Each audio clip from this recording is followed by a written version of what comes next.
మన ప్రభు అయిన యేసుక్రీస్తు పరిశుద్ధ నామములో ఈ పాడ్కాస్ట్ ద్వారా వాక్యం వింటున్న ప్రతి వారికి నా హృదయపూర్వకమైనటువంటి వందనాలు. దేవుడు మిమ్మల్ని దీవించును గాక. పేతురు రాసిన మొదటి పత్రిక 4వ అధ్యాయము 18వ వచనం. మరియు నీతిమంతుడే రక్షించబడుట దుర్లభమైతే భక్తిహీనుడును పాపియు ఎక్కడ నిలుతురు. చదివిన వాక్య భాగంలో రక్షణను గూర్చి, పరలోక రాజ్య వారసత్వం గూర్చి, నిత్య జీవనం గూర్చి వివరించడం మనం చూస్తూ ఉన్నాం. నీతిమంతుడు మరియు భక్తిహీనుడు మరియు పాపి. సాధారణంగా ఈ మూడు విషయాలను మనం చూసినట్లయితే పాపి అనగా క్రీస్తు సత్యమును ఎరుగనివాడు, లోక పాప ఇచ్చులకు అంటుకట్టబడినవాడు, పరిశుద్ధతకు పవిత్రతకు దూరంగా ఉండేవాడు పాపి. మరియు భక్తిహీనుడు అనగా క్రీస్తును గురించి ఎరిగి ప్రార్థన అంటే ఏంటో తెలిసి, పవిత్రత పరిశుద్ధత అంటే ఏంటో ఎరిగి కూడా మరలా క్రీస్తును విడిచి లోకంలో కలిసిపోయేవారు, లేదా కాస్త భక్తి కాస్త లోకము ఇమిడి కలిసి జీవించేవారు భక్తిహీనులు. మరియు నీతిమంతుని గూర్చి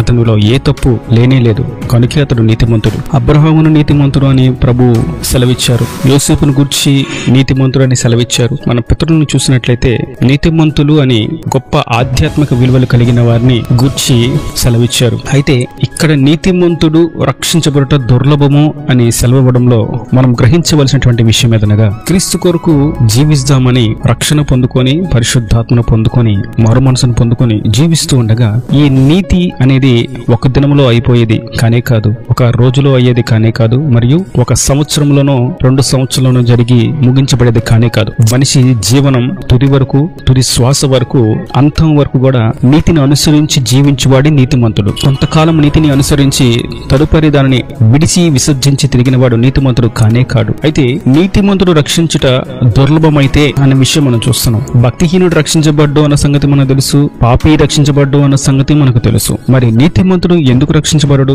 మనం కొంచెం ధ్యానించినట్లయితే, నీతిమంతుడిగా జీవిస్తున్నప్పుడు దినదినము క్రొత్త శోధనలు, శ్రమలు సాతాను వారిని పడివేయడానికి తీసుకొస్తూ ఉంటాడు. వాడు గర్జించే సింహం వలె ఎవరిని మృంగుదుమా అని అటు ఇటు తిరుగుతూ ఉన్నవాడు, మరియు ఘట సర్పం వలె కాచుకొని మృంగివేయడానికి సిద్ధంగా ఉన్నవాడు. దాని అర్థం కబళించడానికి, నరకానికి తీసుకెళ్లడానికి, క్రీస్తు నుండి వేరు చేయడానికి వాడెప్పుడు సిద్ధంగా ఉంటూ ఉంటాడు. అయితే నీతి మార్గమును నడుస్తూ ఉన్నప్పుడు, ఇరుకు ద్వారంలో ప్రవేశించి నడుస్తూ ఉన్నప్పుడు, మధ్యలో నిష్క్రమించి మధ్యలో మార్గాన్ని విసర్జించి వెనుక అడుగు వేసినప్పుడు నీతిమంతుడు రక్షించబడుట దుర్లభము అనే విషయం మనకి ఇక్కడ తెలియపరచబడుతుంది. కనుక నీతిమంతుడు రక్షించబడుట దుర్లభము అనగా అంతం వరకు నీతిని కాపాడుకున్నవాడు, అంతం వరకు ఇహలోక మాలిన్యమును తనకు అంటకుండా కాపాడుకున్నవాడు, అంతం వరకు పవిత్రంగా పరిశుద్ధంగా జీవించేవాడు, అంతం వరకు క్రీస్తు ఆజ్ఞానుసారంగా నడుచుకున్నవాడు, అంతం వరకు కూడా ప్రాణాత్మ దేహంలోనూ క్రీస్తుకు అర్పించిన వాడిగా, సమర్పించిన వాడిగా,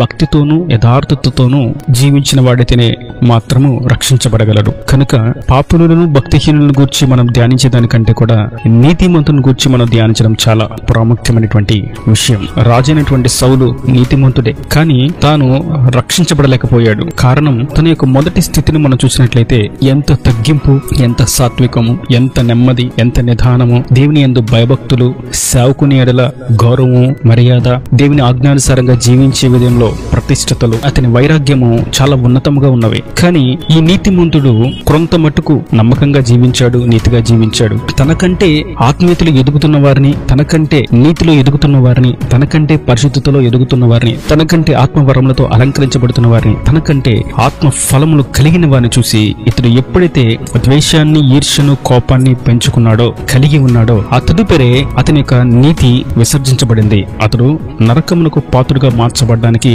మార్గాన్ని ఎంచుకున్నవాడుగా మిగిలిపోయాడు. అతడి నీతి సగము దినములు మాత్రమే అతన్ని కాపాడింది. ఆ సగము దినముల తర్వాత అతడు నీతిని విసర్జించాడు, అనీతికి అడుగు వేశాడు, సాతాను మార్గాన్ని ఎంచుకున్నాడు. కర్ణపిశాచి మంత్రగత్తె వద్దకు వెళ్లి దేవుని చిత్తమును కనుగొనడానికి ప్రయత్నం చేశాడు. మరుసటి దినమునకు విగత జీవిగా మిగిలిపోయాడు. కనుక నీతిమంతుడు రక్షించబడ్డ దుర్లభము అనగా మొదటి ప్రవర్తన, మొదటి స్థితి, ప్రారంభ గతి అంతా కూడా ఎంతో ఉన్నతంగా, ఆధ్యాత్మికంగా, ఉజ్జీవంగా ఉన్నప్పటికీ, దినములు గడుస్తున్నప్పటికీ, సంవత్సరములు గడుస్తున్నప్పటికీ వారి స్థితిని మనం చూసినప్పుడు వారు రక్షించబడ్డ దుర్లభమా, నిజంగా నీతిమంతుల అన్న సంగతి అర్థమవుతుంది. మారు మనసు పొందుకున్నటువంటి తొలిటి దినాల్లో వారి యొక్క ప్రార్థన, వారి కన్నీరు, వారి యొక్క దీనత్వము, సాత్వికము, వారి తగ్గింపు అవన్నీ క్రీస్తును పోలి జీవించే అంత ఆధ్యాత్మిక విలువను కనపరుస్తూ ఉంటాయి. కానీ క్రమేణా వారి మనస్సు రాతి మనసుగా మార్చబడి, రాతి హృదయంగా మార్చబడి, క్రీస్తు నుండి వేరే సులువుగా చిక్కులు పెట్టు పాపములకు బానిసగా మార్చబడి, సాతాను మార్గంలో గుడ్డివారుగా నడిపించబడుతూ నరకానికి త్రోయబడుతూ ఉంటారు. ఇట్టి వారిని గూర్చి వాక్యం సెలవిస్తుంది, వీరు నీతిమంతులే కానీ అంతం వరకు నీతిని అనుసరించిన వారుగా ఉన్నారు. ఇస్కరియోతు యూదా నీతిమంతుడే, దేవుని సేవలో కొనసాగుతున్న వాడే, దేవుని చేత అభిషేకించబడిన వాడే, రక్షణ పొందుకున్న వాడే, క్రీస్తు సాక్షిగా జీవిస్తున్న వాడే, అపోస్తులలో ఒకడుగా ఎంచబడిన వాడే. అయినప్పటికీ నీతిని ధనము కనిపించేంత వరకు జాగ్రత్తగా అనుసరించాడు. ఎప్పుడైతే ధనము తన చేతికి అందిందో, ధనము మీద తనకి వాంఛ, ధ్యాస, కాంక్ష కలిగినాయో వెనువెంటనే అతడు నీతిని విసర్జించి అనీతి మార్గాన్ని ఎంచుకున్నాడు. క్రీస్తును అమ్మివేయడానికి దుష్ట మార్గాన్ని ఎంచుకున్నాడు.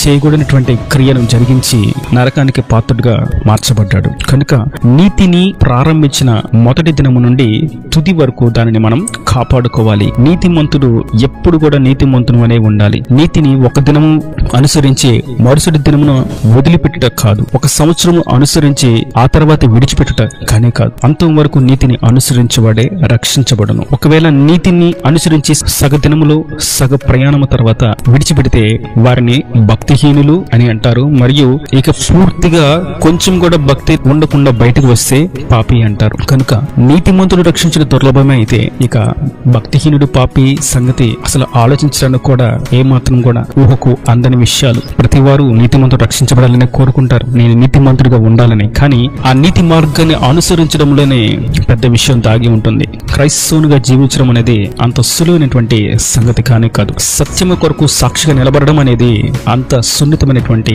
సంగతి కానే కాదు. క్రీస్తు కొరకు నిలబడాలి, క్రీస్తు మార్గంలో నడవాలి, క్రీస్తు సాక్షులుగా జీవించాలి, పరలోకానికి వారసులుగా మార్చబడాలి అన్న క్రైస్తవుడు నీతి కొరకు ఆకలి దప్పులు గల వారుగా, నీతి కొరకు ఆశ కలిగిన వారుగా, నీతి కొరకు ప్రాణాన్ని సైతం విడిచిపెట్టగలిగిన వారుగా నిలబడితేనే నీతిమంతుడుగా జీవించగలడు. అంతం వరకు సహించువాడు, అంతం వరకు ఓర్చుకున్నవాడు, అంతం వరకు క్రీస్తు మార్గాన్ని అనుసరించేవాడు, అంతం వరకు ఆజ్ఞానుసారంగా జీవించేవాడు మాత్రమే నీతిమంతుడుగా తీర్చిదిద్దబడి పరలోక రాజ్యానికి వారసుడుగా మార్చబడతాడు. ఈ విధంగా మనం చరిత్ర ఆధారాల్లో ఎంతమందిని మనం చూసినప్పటికీ వారి ప్రారంభ స్థితిని, వారి ముగింపు స్థితిని చూసినప్పుడు వారి నీతి మధ్యలోనే, వారి విశ్వాసం మధ్యలోనే బ్రద్దలైపోయింది అని మనకు అర్థమవుతూ ఉంటుంది. అందులో బిలాము ఉన్నాడు, కోరహు ఉన్నాడు, గెహజీ ఉన్నాడు, అలెగ్జాండర్ ఉన్నాడు, దేమా ఉన్నాడు. ఇలా మనం చూస్తూ ఉంటే అనేకమైనటువంటి చరిత్ర ఆధారాలు మనకు కనబడుతూనే ఉంటాయి. ఈ క్లుప్త సందేశముల ద్వారా కొన్ని విషయాలను దేవుడు మనకు